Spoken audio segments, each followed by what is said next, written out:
we're seeing with some of our students is they want to have an end goal. And I keep advocating of, you don't always have to have an end goal. It's okay to get into something just because you're interested. Well, Keith, I appreciate you joining me today. Just to introduce yourself to the audience. Formally to everyone, my name is Isaac Aqua. I'm the vice president of the Wentworth Institute of Science and Health, and today I am joined by Keith Ray. Yeah, thank you for that. My name's Keith Ray. I'm at Reinhardt University. I'm an instructor of biology. I'm also the lab coordinator and safety coordinator for the sciences. So if it goes bad in the building, I'm the guy that everybody goes, well, what do we do next? So, I appreciate that. I've got a master's degree from Auburn University in biology with a concentration in ichthyology or fish biology, excuse me. That's kind of my background where I went, and I did my undergrad here at Reinhardt. So as I was trying to finish up everything at Auburn, people said, well, what do you want to do? And I said, well, I'd love to wind up at a place like Reinhardt, somewhere that's small, liberal arts, where I can communicate with my students. I can get to know them one-on-one, and never in a million years dreamed that I would actually be back at my alma mater teaching. So it was kind of fortuitous that life brought me back here, and I enjoy every minute of it. So, well, that's awesome. That's one of those things that, Wentworth Institute is really big on, the community, and it's a unique opportunity to be able to come back and give back directly to, an organization that helped you out so well. So tell us a little bit more about yourself. How did you get interested in your field? It's a very unique field. A little bit more about how you got to where you're at. Yeah. So I came to Reinhardt around about 2002 is when I got started, and I came in as an undecided major. So I had a really good incentive to come to Reinhardt. I got a really good scholarship. I couldn't really turn it down, but I didn't have any idea about what I wanted to do. I had no plan for my future. And I think everybody feels like they kind of have a plan nowadays. And I would tell you, I was, and still kind of am, happy-go-lucky. Things just kind of fall in my lap, and I'm like, that seems like a great way to go for a little while. But when I got to Reinhardt, was not a huge fan of biology. Didn't do well in biology in high school for a lot of different reasons, but it was not something on my radar. So I thought, well, maybe history, but I was really good at math, and the only thing that required advanced mathematics in terms of degrees at that time at Reinhardt was biology. So I came to the biology professor, the head of the department, and I said, I don't know if I like this biology stuff, but I'm good at counting things, and I can do calculus and stuff. And he said, well, that's great. Why don't you come take my summer intro course for Bio 1? And if you like it, take Bio 2 in the summer with me, and just knock these things out, because you have to have 2 lab sciences anyway to graduate. I said, fine, no problem. Absolutely loved it. It was fast paced. It was very intense. 5 days a week for 16 weeks. I did Bio 1 and Bio 2 in an entire summer. And when I started in the fall, there was a new professor here, and he joined us as a guest in another lab one day. And this dude's walking down the road. We jump into a kudzu patch. There's a creek. He's got a big net, and he starts seining up fish. And the colors and the types and the numbers were just insane. I've been playing in creeks my whole life around this area. Never saw these things. And here they were. And he was like, yeah, this is this. And so that just stuck with me in my mind. And about a year later, I had the opportunity to join this gentleman. He was Dr. Steve Powers. He's at Roanoke College up in Virginia now. And he said, I'm going to start some research. A couple other people are interested. Why don't you tag along with us? And so we started doing fish phylogenetics, so fish genetic studies on some fish species here, trying to determine how they were related amongst one another. And I just fell even more in love with this. This is just my bread and butter. I absolutely loved it. And so from there, he and I started working on some different projects together. He encouraged me to go to grad school. I took some of his upper level evolution classes. I made 100 on a paper. And he said, if this doesn't convince you to go to grad school, there's nothing else I can do that will convince you to go to grad school. And so he started to help me out with that, and looked around at some different places here in the Southeast. And he said, I think I know kind of where you would fit. Why don't you go talk to a friend of mine, Dr. John Armbruster at Auburn? And that kind of became history, man. I shot down to Auburn, and I was there 8.5 years. Did my master's. The end of my master's coincided with the beginning of my PhD. And then I did my PhD. I worked on it for 5 years. And then there came a point where my wife wanted to take over her family business back home. It was just a good time for that. And we had our second little boy, our second child, while I was in grad school. So that kind of made things intense. And so I said, my wife gave me some time down here. Why don't I go ahead and let her take time to take her career, see where she can go with it in her family's business. So I left Auburn. And just as I left Auburn, I got a phone call from somebody here, a good friend of mine now, Dr. Zach Felix, but he was an acquaintance of mine. He had taken over my mentor's position. And he called and said, hey, heard you were back in town. We could really use a biology professor if you're interested. You want to come give it a try? And I jumped at it as hard as I could go. I showed up the next day in a suit and tie, fill out paperwork, and yeah, I've been here 6 years. So I started off as an adjunct, worked my way into a lecturer position, and now an instructor and lab coordinator. So yeah, it's been a windy road to get right back to where I started. Wow, man, that is a windy road, a very interesting story. So sounds to me that, you know, it's something that just happened organically for you. Like you had no idea when you were coming into it that you would end up here, but just giving it a shot. So, you know, would you say to people out there who, you know, might think there's a stereotype around STEM, like it's difficult, it'd never be for me or whatever, that what would you say to those type of people based on your experience? You know, I have a lot of students that they come in and they want to be, they have this idea that they want to be a doctor, and or they want to be a nurse. And then when they get in, they have a hard time with intro bio. And I'm like, guys, intro bio is cellular abstract thinking. You know, it's the cell and smaller. And we can't see it, we can't manipulate it, but that doesn't mean you couldn't be a fantastic biologist. And I think it was just that push for me to say, there's another level to this. You don't have to go think of chemistry every time you think of biology.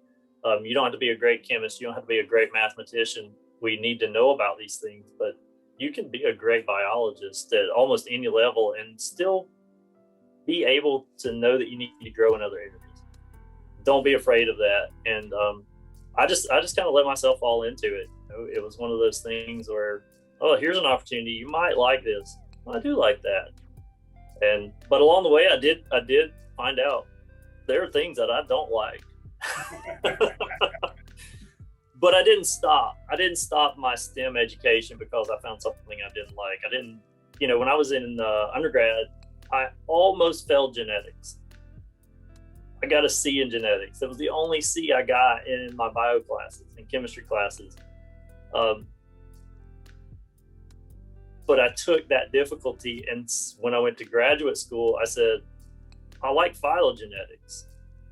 Oh, okay. So you had to kind of become a geneticist to do phylogenetics. So I took it to the next level with that. And so, you know, every time I found something that I look back at this, every time I found something that was really difficult for me and I would run away from it for a little while, I always found I went back to it and then kind of mastered that next level. But it was okay for me to step back, do something else for a little while, and then step back into it. There's not one way to get into STEM fields. There really isn't. Yeah, I mean, it sounds like there's a lot of lessons that you could take in and out of the field, in and out of the classroom, and just in life in general about overcoming obstacles and persevering. Would you say that's a big factor in you being able to get where you are right now? Yeah, really, it is. You know, if I find something challenging, I mean, even for teaching, you know, I teach. That's the vast majority of my job is teaching, but Um, there are challenges that I have to overcome every day in the classroom. If there's one particular student that just really isn't clicking, it doesn't matter what I do to help them find a different way, show them something new to try to spark an interest or a connection, introduce them to somebody else. Um, there's always problem solving, and it always helps for me to, when there's an obstacle, step back and assess it. What am I not getting out of this? What am I missing? What more could I do? How can I change my tactic or my approach? And then there's just things you're going to run across that you have absolutely no experience with, but that shouldn't scare you from doing it. I'm in charge of supply chain management for our labs here, and my wife's a business person, and I learned a lot from her, but really getting in there and working with sales reps, writing contracts, holy crap, I'm a biology professor. Why am I in here reading and editing contracts for sales reps for biological supply companies? So it's something that, as you meander through the different fields, you bump into all kinds of things that you have to overcome. And a lot of times it's just perseverance. You just have to get kind of stubborn about it at times as well, and just push through until it gets done. And then you look back and you're like, wow, I got a lot out of that. Yeah. No, that's interesting. You bring up supply chain and kind of some of the business aspects of working with the university. I don't think a lot of people would imagine that would be part of your job. What are some other really unique things about, your profession and what you're involved with that maybe people would be surprised to hear that you're involved with? Well, I can tell you something that's popped up with COVID. Okay. Finding gloves. Trial exam gloves for, protecting us from chemicals and stuff. There is a global shortage of gloves, and it's getting slightly better. But that blew my mind that I shouldn't have been so caught off guard by it. But when it actually occurred, I knew there was a shortage of this and a shortage of that. When that occurred, it's one of those things where I literally dropped everything I was doing for a month to try to negotiate getting us a supply of gloves, because without those gloves, we can't have 80% of our labs. So we can't do research, So when you think about all the implications of that little product barrier, that's not something they prepare you for in graduate school or undergrad for a STEM field, is supply chain management. How do we handle these things? That's something that really surprises me a lot. And then I think other things that surprise a lot of people are just how we deal with the day-to-day tasks of running a lab set. I tell my students, I actually had a student one time quit because they were very upset. And the student was having to wash dishes all the time in the lab. And I said, well, think of us like a kitchen creating Thanksgiving dinner. We don't just do this in one night. A lot of this stuff has been planned for years. And your component tonight is washing dishes. You got to get us ready for our feast tomorrow. And without those dishes, we can't have that lab. We can't have our Thanksgiving feast tomorrow. And a lot of students come in thinking that they're going to start throwing chemicals into a jar and they're going to cure cancer tomorrow. And we're like, no, you got to perfectly wash your dishes today. Blows their mind.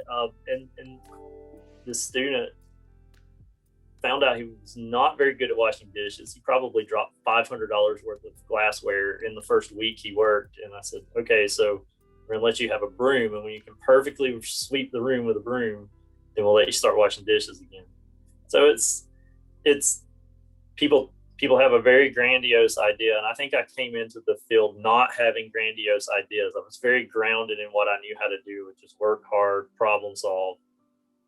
And then from there, okay, I was appreciative of, wow, I can wash glasses. And then, oh, I can mix these chemicals, but I can't touch these. Now I can mix these chemicals, but I can't do this. Now I can do that, and so on and so forth, until you just build up that repertoire of things you can do. It's not easy to walk in the door and do that.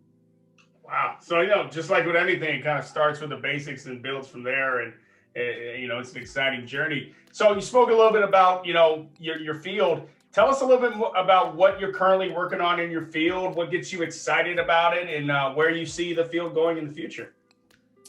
Yeah, so my background is fish taxonomy and systematics. That is where I spent a lot of time. But after I got to Reinhardt, my opportunities for research were limited. So I haven't had a lot of opportunity to work with fish lately, but I am an aquatic biologist. So there's other things in the water other than fish. And one thing that's really gotten us excited is we discovered populations of at least 3 new species to the upper Etowah River of freshwater mussels. Wow. So the upper Etowah River has not historically been known for freshwater mussels. There's just not a lot up here. And when you look at a map of freshwater mussels around the southeast, they're everywhere. There's lots and lots of species, but there's this hole in the middle of the map in North Georgia, and that's the upper Etowah. And they just aren't here. And about 3 years ago, my colleague, Dr. W.I.S.H, came to my office and handed me a mussel shell, and he said, "Look at what I found." And I said, "Great, you went over the hill towards Dalton or Cartersville or wherever you've been, and you brought me back a mussel shell. I appreciate that, buddy." And he's like, "No, I got that in the creek here in town." And I nearly fell out of my chair. And I was like, "There's no way you found this where you said you found it." And the next day he took me out there, and there were mussel shells everywhere. Wow. And, I know I did 4 years of mussel research when I was in graduate school, just as a side project to get paid. And so I've surveyed for them all throughout Alabama, different parts of the Southeast. And so I knew that there was something special here. And so we got in contact a few months later with some of our state partners. And ever since, we've been surveying this creek that runs through Cherokee County in North Georgia. And of the 7 or 8 stream miles, we found mussels. Every time we get in the water, we find mussels for a place that's not supposed to have mussels. And prior to 2018, nobody knew they were here. We've got 3 species, and they're everywhere. So that makes us start questioning, well, where else could they be? But it also asks the question, why are they here? Mm-hmm. And so that's something big that we're working on. The other thing that we're working on right now is we recently got an SF STEM program grant where we give out scholarships to high achieving, low income students. And this is there to support them financially so that they can focus on their experiences in the STEM field. So for us, it's focused on biology. And with that, they get a certain amount of research funding. And with that, one of our students has picked to do microbiome research on the skins of amphibians. And how does that relate to the biome, not the microbiome, but the microbes in the environment that they come from? Where do they get it? So as humans, we get most of our microbiome from our mother. That's our huge initial input of our microbiome. And then we pick it up from our environment and people that we come in contact with throughout our lives. Our question is, where are the salamanders getting it? Because they're born in somewhat sterile eggs, we think, within their environment, and they don't have a lot of maternal contact or parental contact. So where are they getting it from? It's probably coming from their environment. So this project has slightly been done, but on the Blood Mountain area here in North Georgia. And so we're repeating it here to see what the results are and see if they're comparable. And then we're taking it a step further with some colleagues that we know raise salamanders in captivity. So we have another student, and she's going to be doing that similar project, but comparing the microbiomes of wild populations and captive bred populations of these salamanders. So yeah, it's not fish, but it's still, there's some genetic stuff that we're doing and survey stuff, field work, and it's stuff that keeps me really excited for the future of what we've got going on around here and just getting back into research. So it's been a few years since I've done a lot of research. And so recently we've just really started cranking up what we're doing around here. So that's really interesting stuff. I mean, especially having new species in a different area, and the implications of all of that. Tie it up in a bow. Tell us, where is this going? Where can you see it going? What's the end goal that you can envision, or isn't there one, and it's just about the exploration? Because a lot of people right now it's about the exploration, but with the mussel project, the end goal for me, what's interesting about them being here is if we would have found one species, we would have said, oh, that's probably just an introduction. Gotcha. Like somebody threw in a bucket of fish. These things have amazing parasitic larvae. They latch onto fish gills until they get a certain size. That's a whole nother video. You want to talk about that, but if it was one species, it would probably lead us to believe, well, they just got transferred here from somewhere else. But there's 3 species. Why are they here? Like, how did we miss them for this long in the Etowah River Basin? Why is nobody paying attention to this area in that great a detail? And what's amazing to me is I was a student here. I did research in these exact same streams where we're finding the mussels. I never saw a mussel. They were probably, what we're finding out is they were probably there. But to me, what's interesting is understanding how different are they? When you talk about, well, how did a mussel get, if my hand is a river, how did a mussel get from this finger to this finger? Because there's land in between, and this might be hundreds of miles. How did they get from one place to the other? And that's the phylogeography. How does life and geology interact? And so we can look at genetics to determine that. And that to me is the exciting part. That's kind of my end goal, is to take other populations of these mussels from throughout Georgia and Alabama and try to understand how these got here.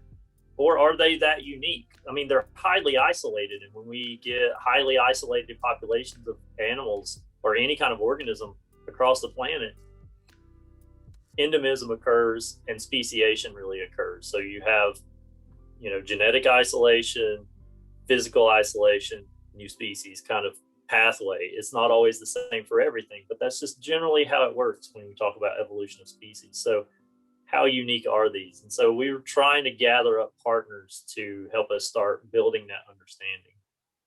Wow. Kind of trying to bring it together, a scientific SEC conference. That's right. Cool, so, man.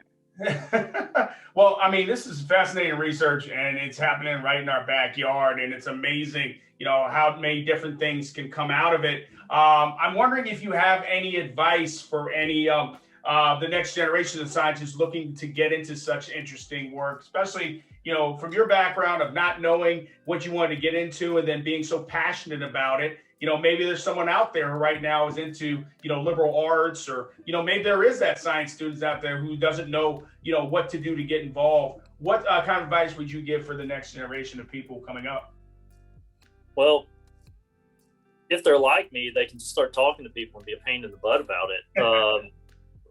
Poor Steve Powers. I mean, even as a professional, to this day, if I talk to him, I know I talk his ear off. So, start talking to your professors. We even have bio blitzes here where we survey, 24 hours or a weekend, and we bring people in from all over the place. If you hear about a bio blitz in your neighborhood and there's an expert and it's something you're interested in, even if you're not 100% interested in it, show up, listen to them, see what they're saying. The more the more you start to see these connections, and everything is connected. The older I get, the more I study all these different fields, the more I see all these interconnections. But the advice I give to people is, don't be afraid of us. I mean, I'm probably the most open professor around here when it comes to talking to students. But reach out. Reach out, send emails, talk to people in the hallways, go to their offices, attend Zoom webinars. But I think a lot of times what we're seeing with some of our students is they want to have an end goal. And I keep advocating of, you don't always have to have an end goal. It's okay to get into something just because you're interested. where it might not be, the big bucks, it might not be this, that, or the other fame for you in the end. But man, if you think, wow, that's cool, if it even sparks your interest, go read about it, go Google it, find out who's doing what in that field, and don't be afraid to send them messages. It's all about communication. If you can find the right people to work with, it's an amazing thing. I mean, when I was at Auburn, our lab was so diverse. I mean, we have people from all over the world working in our lab, and we went all over the world doing work. And it's amazing to be able to look back and see how much just the conversations and the connections, and still I email, call, text people all around the world and say, hey, I know you used to work on this 10 years ago, but can you give me some insight on some muscles? Because I don't remember what we talked about, and I remember you did something with this. It's all about communication and finding who else you can gather around you to build your strength and what you're passionate about. That's awesome, Keith. Well, my stumbling block was organic chemistry, so maybe if I ran into a professor like you, I might have continued down the biology path. I ended up in psychology, which, to be honest with you hear about all the, the communication and the networking and everything goes along with it. I can definitely see the connection there. Before we let you go, and appreciate it once again, Professor Keith Ray from Reinhardt University dropping in with us today and sharing his story. Wanted to find out if there's anything specifically you wanted to promote or let people know about what's going on. We appreciate your time today. So now the floor is yours to let us know if there's anything that you wanted to get out there and hopefully get people interested about. Yeah, I mean, if you guys are, in the Atlanta area and you're finding mussels or got questions about aquatic stuff, feel free to reach out. Hopefully my info will be up here when the video goes up. That's cool with me. Send me an email. I'm always open to these kind of things. And I work with other land trusts. So other things that get involved in are, I'm on the board of the Southeastern Trust for Parks and Land, and they're really booming in the metro area, and all the way from North Carolina, Tennessee, South Carolina, South Georgia. I mean, there's properties in Brunswick. So, there's lots of ways to help with conservation issues. So I'm a big conservationist. The world is only as good as you can make it, and I think it's important for us to take time and communicate with people, introduce people to these important things that are going on around them. People are so disconnected from being outside nowadays that we've lost a lot of the information that we used to know as a society about how the natural world works and how we fit into that. And so, I'm always open to talk and see what people have out there, what they're interested in, and how I can help with that. It's always something that's on my mind. Awesome. Well, thanks again for joining us today, Keith. Yeah, no problem, man. I certainly appreciate it.